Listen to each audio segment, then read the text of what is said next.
Should you be reading GC Leong for geography? ये एक बहुत ही बड़ा क्वेश्चन मार्क है। अक्सर बच्चे इस चीज में कंफ्यूज रहते हैं कि सर हमने ज्योग्राफी की तैयारी करनी है और ज्योग्राफी की तैयारी में सिर्फ एनसीईआरटीज को रेफर करें या फिर हमें जीसी लियोंग भी पढ़नी पड़ेगी, क्योंकि ये आज की पॉपुलर बुक नहीं है, बहुत सालों से ये बुक बहुत पॉपुलर है। बट प्रॉब्लम पता कहां आती है? प्रॉब्लम वहां आती है जब बच्चों को सही यूटिलाइजेशन करना नहीं समझ आता, एंड वो हमेशा तब बच्चों को प्रॉब्लम आएगी जब वो किसी की गाइडेंस के बिना इसको टैकल करने की कोशिश कर रहे हैं। और उस गाइडेंस के लिए आपको जरूरी नहीं है आप किसी सेंटर के साथ एसोसिएटेड है, किसी इंस्टीट्यूशन में गाइडेंस ले रहे हैं। No, not really. अब जैसे मैं आपके लिए एक फ्री वीडियो लाया हूं जिसमें I am going to tell you कि जीसी लियोंग को आपको कैसे पढ़ना है। तो all you need is the will. जब भी आपके दिमाग में कोई चीज आती है ना, मैं आपको यही गाइड करूंगा कि खुद ब खुद उसको करने की कोशिश मत करिएगा। एग्जाम का जो लेवल है, एग्जाम का जो स्टाइल है, वो ऐसा नहीं है कि आप सेल्फ स्टडी करके अकेले उसको मैनेज कर पाए। सेल्फ स्टडी ना करने का मतलब मैं ये नहीं कह रहा कि go and associate yourself with some academy या आप हमें ज्वाइन करें, मैं बिल्कुल भी ऐसा नहीं कह रहा। ऑल आई एम सेइंग कि यू नीड गाइडेंस। खुद ब खुद उस पे डिसीजंस मत लीजिए। जैसे जीसी लियोंग में क्या पढ़ना है क्या नहीं पढ़ना है, इसके लिए आपको गाइडेंस की जरूरत है। मैं कोचिंग की तो बात ही नहीं कर रहा। तो वो गाइडेंस तो ऑनलाइन आपको फ्री ऑफ कॉस्ट मिलती है गाइस। आपको टॉपर्स की वीडियो मिल सकती है, आपको काफी मेंटोर्स मिल सकते हैं जो ऑनलाइन आपको गाइड करेंगे, जैसे मैं आपको गाइड कर रहा हूं। तो this way you will be able to chalk out the strategy कि कौन सी किताब से मुझे कैसे पढ़ना है, कौन से सब्जेक्ट्स कैसे कवर करने हैं, शुरुआत कहां से करनी है, कौन से टॉपिक्स इंपॉर्टेंट है, प्रीवियस सिलेबस की क्या वेटेज है। तो ये सारी चीजें आपके सामने होंगी, फिर आप अच्छे से एग्जाम को कर पाएंगे। अब अक्सर बच्चे क्या करते हैं, while going for GC Leong, वो बुक उठाते हैं और पेज 1 to लेके पेज एंड तक सारा पढ़ना शुरू कर देते हैं विदाउट रियलाइजिंग कि भाई इसमें इंपॉर्टेंट क्या है, इसमें इंपॉर्टेंट क्या नहीं है। तो अगर आपको यही नहीं पता क्या इंपॉर्टेंट है क्या नहीं है, तो you are wasting your time. तो अगर आप इस किताब के ऊपर रोज के 2 घंटे भी लगा रहे हो, then you are wasting time, क्योंकि उसमें से हो सकता है अगर आप ये वीडियो देख लो तो आपका पूरा 1 या 1.5 घंटा भी बच सकता है, क्योंकि लिमिटेड कंटेंट को कवर करना है, उसकी मल्टीपल रिवीजन लेनी है। लेकिन अब लिमिटेड कंटेंट कौन सा है? कहीं ऐसा ना हो जाए कि हम गलत कंटेंट पढ़ना शुरू कर दें, कहीं ऐसा ना हो जाए जो इंपॉर्टेंट कंटेंट है हमारे से मिस हो जाए। इस चक्कर में हम सारा पढ़ने की कोशिश करते हैं। हम कई बार फोकस उस कंटेंट पे ज्यादा कर देते हैं जो इंपॉर्टेंट भी नहीं है, और उसकी लर्निंग में हमारा काफी टाइम बीत जाता है। कई बार बहुत छोटा सा कंटेंट होता है, टॉपिक होता है, उसको हम सोचते हैं कि शायद इंपॉर्टेंट नहीं है और उसको ध्यान नहीं देते, और वो एग्जाम पर्सपेक्टिव से बहुत इंपॉर्टेंट होता है। अब ये सारी चीजें कौन बताएगा आपको? या तो आपको कोई मेंटोर बताएगा अगर आप एसोसिएटेड हो, या फिर ऐसी वीडियोस आपको हेल्प कर सकती हैं, आपको गाइड कर सकती हैं। सो ये बहुत बड़ा क्वेश्चन मुझे क्लासेस में भी सुनने को मिलता है कि जीसी लियोंग कैसे कवर करनी है। तो आज इस वीडियो में मैं आपको बताने वाला हूं कि भाई जीसी लियोंग अगर आपने उठाई है ज्योग्राफी के लिए, उसको कैसे कवर करना है। क्या ये बुक इंपॉर्टेंट है? हाँ जी, ये बुक बहुत इंपॉर्टेंट है। क्या ये बुक को सारा पढ़ना है? जी नहीं, सारा नहीं पढ़ना है। क्या इस बुक को सिलेक्टिवली पढ़ना है? हाँ जी, सिलेक्टिवली पढ़ना है। क्या सारे टॉपिक्स इंपॉर्टेंट है? नहीं, सारे टॉपिक्स भी इंपॉर्टेंट नहीं है। तो इसकी मैक्सिमम यूटिलाइजेशन कम टाइम में कैसे हो सकती है, यही वीडियो का आज हमारा आइडिया है। तो अब समझिए, सिंपल आंसर कि आपको जीसी लियोंग पढ़नी चाहिए is both yes as well as no. दोनों ही आंसर है कि आपको पढ़नी चाहिए, हाँ जी पढ़नी चाहिए। क्या आपको नहीं पढ़नी चाहिए? हाँ जी नहीं पढ़नी चाहिए। तो आप कहेंगे सर ये तो आप कंफ्यूज कर रहे हैं हमें। तो कंफ्यूज नहीं कर रहा, आइए जानते हैं। हाँ जी पढ़नी चाहिए, तो उसमें कौन कौन से टॉपिक्स हैं, कौन कौन से टॉपिक्स को आपको नहीं पढ़ना है। सो दोनों चीजें मैं इसमें आपके लिए लेकर आया हूं, दोनों चीजें हम कवर करेंगे। So how no? See guys, understand this, not all chapters are to be read. GC Leong को आप खोलेंगे, उसका आपको इंडेक्स नजर आएगा, उसमें सारे चैप्टर्स आपको नहीं कवर करने हैं। उसमें वो चैप्टर्स कवर करने हैं जो आपके एग्जामिनेशन पर्सपेक्टिव से इंपॉर्टेंट है। अब कोचिंग लियोंग ने जो किताब लिखी थी, आपके लिए नहीं लिखी थी कि आपने सिविल सर्विसेज का एग्जाम जाके देना है। आपके लिए नहीं लिखी थी कि आपको प्रीलिम्स के क्वेश्चंस अटेम्प्ट करने हैं, आपको मेंस के क्वेश्चन अटेम्प्ट करने हैं। उन्होंने तो इन जनरल इस बुक को लिखा है। सो इस बुक में आपको कंटेंट मिल रहा है। उस कंटेंट की मैक्सिमम यूटिलाइजेशन आपके विजडम के ऊपर डिपेंड करती है, और आपका विजडम अभी उतना डेवलप नहीं हुआ है एग्जाम को टैकल करने के लिए। अगर आप एडवांस स्टेजेस पर होते तो शायद मुझे ना सुन रहे होते इस समय, आप खुद ब खुद डिसाइड करते। Since you are a beginner, या आप अभी अपनी तैयारी के बीच में हैं, तो आपको मुझे सुनना पड़ेगा, and you then have to understand कि उस कंटेंट को कैसे यूटिलाइज करना है। अक्सर मैं क्लास में भी बच्चों को ये बोलता हूं कि गाइस, ना टेक्स्ट बुक्स इंपॉर्टेंट होती हैं, ना लेक्चर्स इंपॉर्टेंट होते हैं, तो फिर इंपॉर्टेंट क्या होता है? एक गाइडेंस इंपॉर्टेंट होती है, दूसरा कंटेंट इंपॉर्टेंट होता है। ये बात तो लग गया कि वो कंटेंट हमें किताबों में मिलता है, ये बात तो लग गया जो कंटेंट है हमें ऑनलाइन मिलता है। सो हमें कंटेंट के ऊपर फोकस करना है, हमें किताबों के नाम के ऊपर फोकस नहीं करना है। तो इसमें से कौन सा कंटेंट हमारे लिए इंपॉर्टेंट है वो देखते हैं कि सबसे पहले क्या क्यों नहीं इंपॉर्टेंट हमारे लिए। Not all chapters are to be read, number 1। Not all topics from single chapters are to be covered. तो पहली बात तो पूरे चैप्टर्स भी कुछ ऐसे हैं जो आपको नहीं करने हैं। दूसरी बात यह है आपको वो भी नहीं करना है कि एक चैप्टर के अंदर सारे टॉपिक्स ही कवर कर ले, आपको ऐसा भी नहीं करना है। तो दोनों चीजें आप जब करेंगे तो आप देखेंगे काफी चीजें तो एलिमिनेट होगी। तो कुछ कुछ चीजें आपको सारे चैप्टर्स में से निकालते रहना है। जैसे आपके सामने ये इंडेक्स है, तो मैं आपको क्या बता रहा था कि सारा कुछ आपको नहीं कवर करना है, सारे चैप्टर्स कवर नहीं करने। साथ में मैंने आपको ये भी बताया एक सिंगल चैप्टर के सारे टॉपिक्स भी आपको कवर नहीं करने। फॉर एग्जाम्पल हम बात कर रहे हैं इसकी, तो ये आपके सामने फिजिकल ज्योग्राफी है, ठीक है जी। अब इस फिजिकल ज्योग्राफी की बात हम कर रहे हैं अर्थ एंड यूनिवर्स। अब इसमें सोलर सिस्टम क्या है, shape of earth, evidence of earth sphericity, earth movement, ये सारी चीजें आपको करने की जरूरत बिल्कुल भी नहीं है। अगर आप इसको पढ़ के अंडरलाइन करके mathematical locations, twilight, dawn, places, तो आप अपना समय खराब करेंगे। आप क्या करेंगे, you are only wasting your time उन चीजों में जो एग्जामिनेशन पर्सपेक्टिव से उतनी ज्यादा इंपॉर्टेंट नहीं है। जब भी एग्जाम को तैयार कर रहे हैं एक चीज को दिमाग में हमेशा रखिएगा, सबसे पहले आपको उस 50 to 60% सिलेबस को टैप करना होता है। 50 से 60% वो सिलेबस पकड़ना होता है जिसमें से 80% क्वेश्चन आते हैं। तो जो 20% है वो रिमेनिंग 40-50% सिलेबस में से आता है। फॉर एग्जांपल 100 कॉन्सेप्ट्स हैं तो 50 कॉन्सेप्ट्स इतने इंपॉर्टेंट है कि अगर आप 50 कर देंगे तो 80% सिलेबस आपका कवर हो जाएगा या 80% क्वेश्चन आपको नजर आएंगे। बाकी के 20% क्वेश्चंस को प्रिपेयर करने के लिए आपको बाकी रिमेनिंग आधा करना पड़ेगा।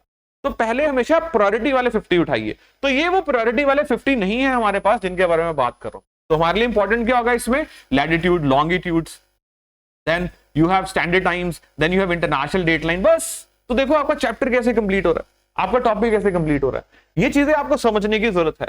सिमिलरली जब हम बात कर रहे हैं अर्थ के क्रस्ट के बारे में तो स्ट्रक्चर हमारे लिए इंपॉर्टेंट है, classification of rocks, igneous, sedimentary, ये सारी चीजें इंपॉर्टेंट चल रही है हमारे लिए।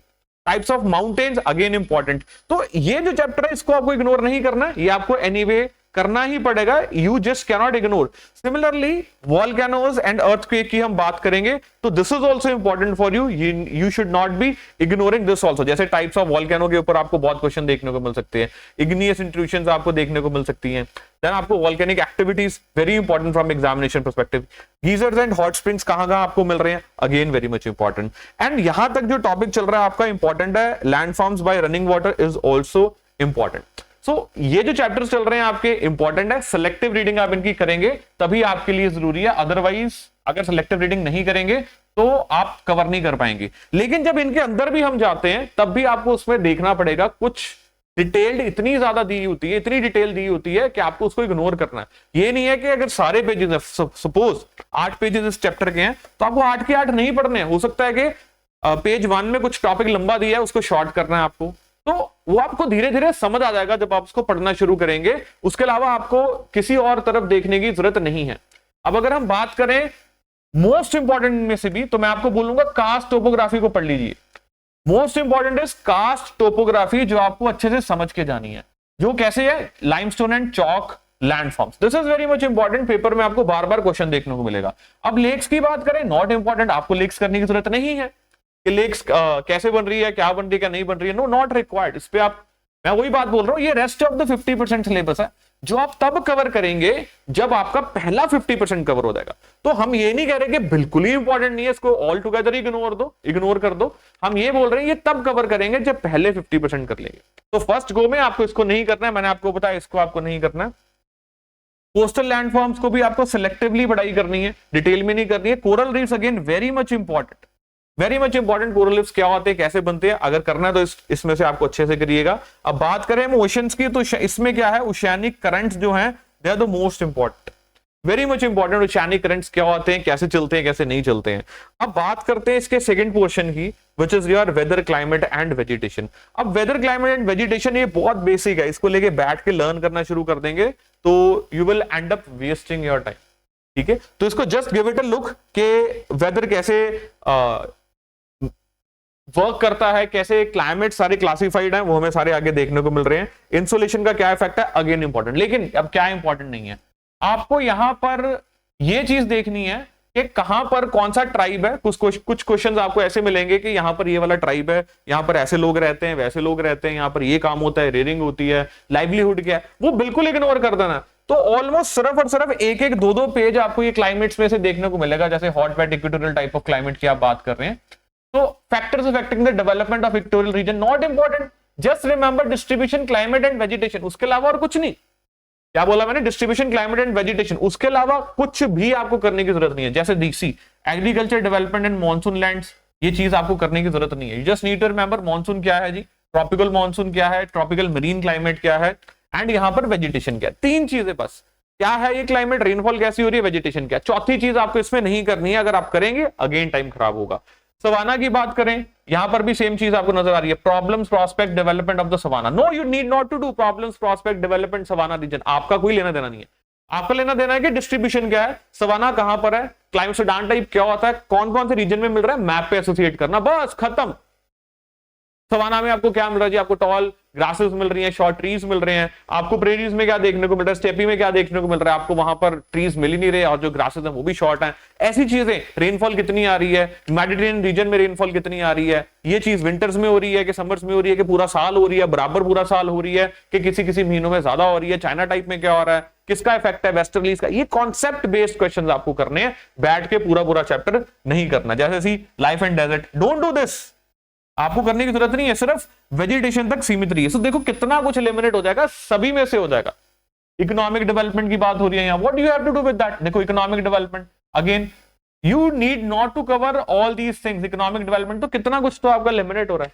टाइप्स ऑफ क्लाइमेट सारे इंपॉर्टेंट है, लेकिन वहां पर इकोनॉमिक डेवलपमेंट कैसे हो रही है, कौन से लोग रह रहे हैं, कौन से ट्राइब्स हैं, ये चीजें आपके लिए इंपॉर्टेंट नहीं है। सिमिलरली जब यहां हम आए थे तो अर्थ एंड द यूनिवर्स सारा आप पढ़ने बैठ जाओगे, not important. You need to know the latitude, longitude, जो एनीवे आप एनसीईआरटी में से भी पढ़ के आएंगे तो आपके लिए इजी हो जाएगा।